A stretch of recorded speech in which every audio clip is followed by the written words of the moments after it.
This is our tag collar, and it has a couple of rings on it. It's got a floating ring, which is what Leona's wearing right now, and that turns it into a slip collar.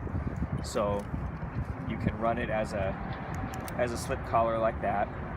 You can switch to this ring and run this collar as a standard collar, either by connecting your leash to the floating ring or to the static ring. And this works great as a tag collar, kind of like dog jewelry.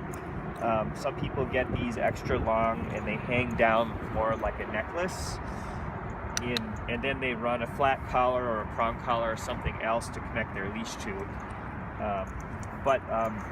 You know, this is a 1/2 inch wide. It's plenty strong for the strongest dogs.